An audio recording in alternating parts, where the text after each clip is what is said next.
The thing that's interesting about the throat is the prevailing thought within the spiritual community is, oh, I need to unblock my throat. I need to open my throat. I need to. And the first and most obvious thing is that it is connected to speaking your truth, speaking your authenticity, speaking your mind, and speaking your light. And I've encountered people that, they've done all of that work. They've transformed that chatter, the monkey mind chatter or the inner critic chatter. And that's totally transformed. And they don't understand, well, what's this throat thing? That shouldn't be. I've done the work, and you have done the work. But this is why it's really, really important at the end of the basic activation that you consistently let go of what you think you know and let it be transformed into illumination so that you can recognize what you know that you know. And a lot of times, this throat will want to open up even more when you, on a divine soul level, are communicating to the human aspect of you something that there's no container within the human aspect's paradigm or worldview. There's no space for that. And this is another reason why it's really, really important that you let go of what you think you know and let yourself rise up. Let the infinite unconditional love of you rise up and let the light, divine light, infinite intelligence that knows all things, omniscient wisdom that knows how to manage all things for the highest good of all, and all powerful, omnipotent, unconditional love that can do all things. And some people call this prana, other people call this Holy Spirit, I call it divine light, because it's asking you to step into a new definition. And with a new definition, you can look at it from new points of view, and that automatically creates more space in your mental body or your mind. Okay. So just when your throat is starting to open up, then relax into it. That's always that look, let, love moment. You just stop, you recognize that it's going on, let it go, relax into it, and then let it rise up and be really, really open to discovering something new. And this is why in the online course, Meet the Infinite You, the first module is on curiosity, because it's really, really important that you're open and curious to discovering new things about you and also discovering new ways that you can engage in the world.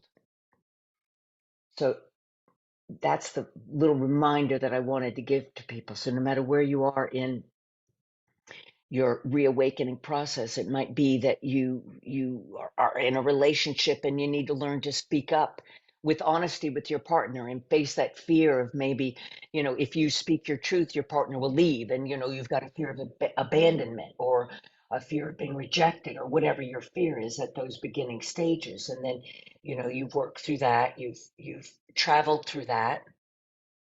And, as you spiral deeper and deeper into you by letting go of your human conditioning, then sometimes it's a question of that throat's opening up because you're rising up and you're not listening to what is being said to you by you.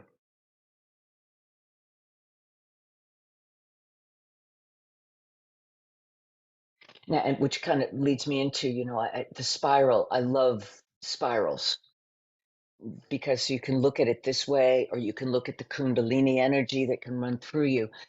But what I like about the spiral is it's a wonderful reminder of how we grow into our divine soul purpose and how we grow as human beings. And so, you think you start with wanting to transform one habit pattern, and so it's like, okay, I do that. And then you feel like, oh, look, I've gone along the polarity scale. So fear has turned into the courage to love. And now you're feeling really good and all of this. You're in a whole new world, a whole new paradigm, a whole new playground. And then you hit the wall of that. And you're like, whoa, what happened? What happened? I thought I already did that. And you feel like you're back over here. I've backslid. And you haven't backslid. What you've done is if you look at it, you've gone to the other side. And if you look at it this way, when you go back, but you're actually one level in deeper, but it looks like you're doing the pendulum. So I'm going to, I always ask people to take a look at, are you really backsliding or are you further along? Are you further along the spiral or have you actually recreated what you just worked hard to transform? Odds are, if you're really doing the work, if you're really letting go, you're really letting light flow, you're really letting love rise up and express outwards, you're moving along the spiral. And so when you look at what your divine soul purpose is, you're here to shine your light, however that is. You're here to make a positive difference in the world. And there's a lot of talk about service. You're not here to become a doormat because that serves nobody. But you are here to serve the greater good. So how do you serve the greater good? Is you first have to serve yourself. And I don't mean from a narcissistic point of view. You know, the narcissistic point of view is I'm going to serve me. I'm going to take, take, take, take, take. And in my book, How to Make the Most of Your Earth Experience, I call it gobbling. You know, gobble, gobble, gobble, gobble. You take, take, take. No, that's not what I'm talking about. What I am talking about is that you serve your own growth by transforming it. And then the circumstances that come at you that are going to be the challenges, that is life here on earth asking you to step into new paradigms, to step into new ways of loving, to step into new ways of discovering who you are, to step into making a positive difference. And it takes courage, and it does take curiosity. So the first step of really feeling into and expressing your divine soul purpose is to recognize, where is the inner critic holding you back? Where is your conditioning from the past holding you back? And, you know, if you're willing to live within that paradigm still, that cool, you know, because you're an infinite, you know, infinite growth in front of you. When you look at the whole arc of what your evolution is going to be in this earth experience and after. So you just take a look at what thoughts and ideas are holding you back. And that's why I say, listen first to the inner critic, because that'll tell you. I mean, you know, if you can identify whose voice that is, that's great. If not, that's okay. You just make that choice point of, I don't want to live under that prison. I don't want to live under that anymore. So I'm going to let that go. You look at polarity. So if, for example, um, you have the voice of somebody, a parent that says, no, you can't do that, you know, because, you know, they're just going to take advantage of you.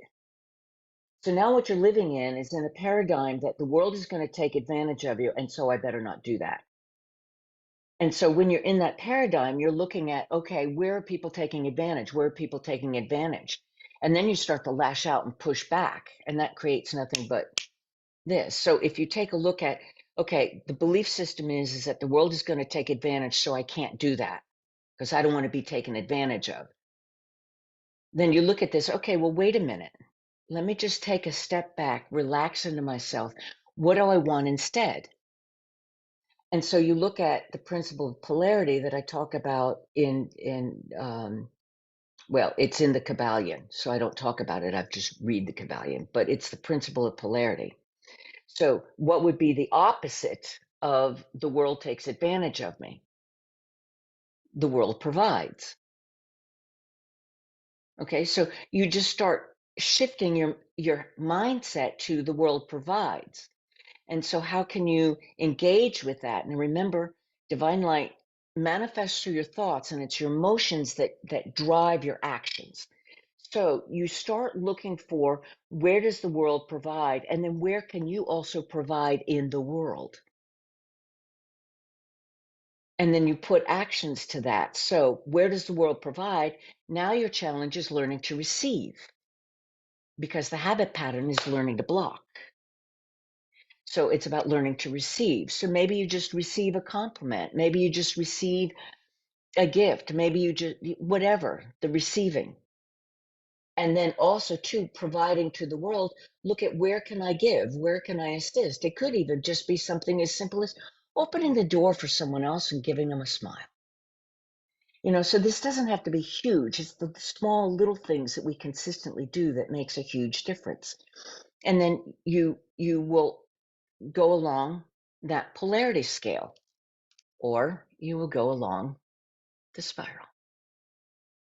Okay, so that would be the first baby stages of this, or the first stages of this. But now, just because you go through that doesn't mean that you won't do something like that again on a different level with a different idea. So I'm talking about principles that can be used at any step of the way. Because remember, you've got infinite growth in front of you.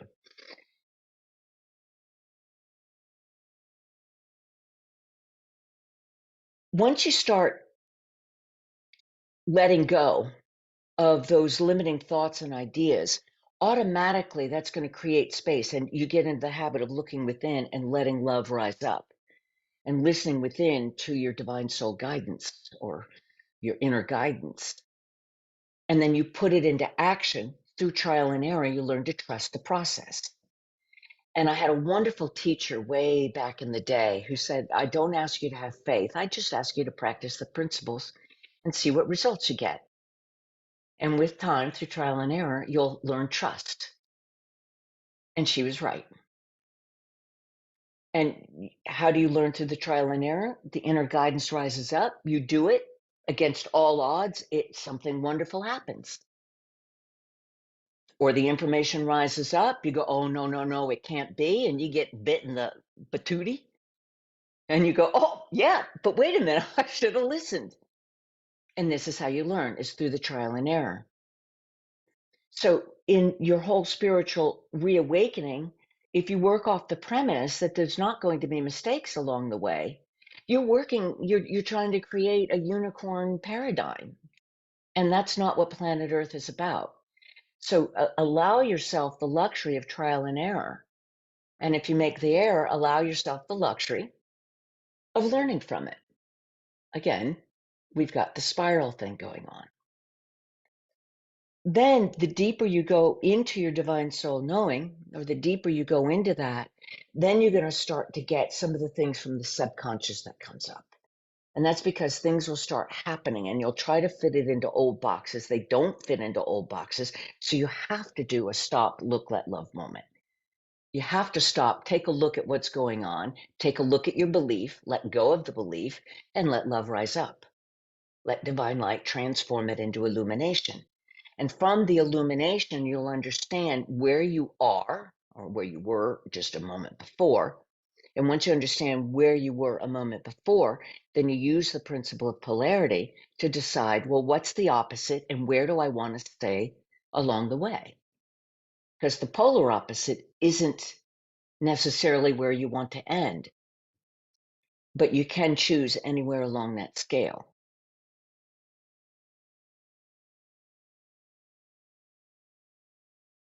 Okay. So then you go deep enough into the love of you and your practice. Somewhere along the line, you're going to start to feel the calling of wanting to know who you really, really, really are beyond any human definition.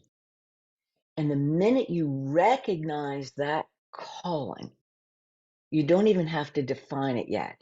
But the moment you recognize that calling, you've opened up your mind and your heart to your soul memories from before you were born. And who is your core soul group? And then you'll start to understand that you've got an entire family that's been supporting and sustaining you. And I'm not talking about your guides. I'm talking about your core family, of which there is no separation between you. There's no separation between any of us, but it's a level of intimacy that's very, very unique to you. And when you start to recognize that, then you'll be taking your divine soul purpose and your mission to deeper and deeper levels. And it'll become more and more refined. And also, somewhere along this spiral, as you go deeper, you'll also get that hit, that illumination of, oh, this is really what I'm here for. And you'll be able to look back and see the whole pattern of how you were instinctively working yourself along that spiral to that illumination. And so it's really, really important to trust the process and just take care of what's in front of you. Take care of what's in front of you. Take care of what's in front of you in terms of understanding the love of you, having the courage to listen to the love of you, expressing the love of you, and courageously opening yourself up to understand who the other person is and who the other people are. Because there's one thing that we all very much have in common is that we are all divine souls. We're all having human experiences, and we're all doing our best to evolve and wake up and help. No matter how misbegotten the effort is, we've all been in the place where we banged our head against the brick wall until metaphorical blood is running down our face. You know, before we stop and go, wait a minute, maybe that's just not working.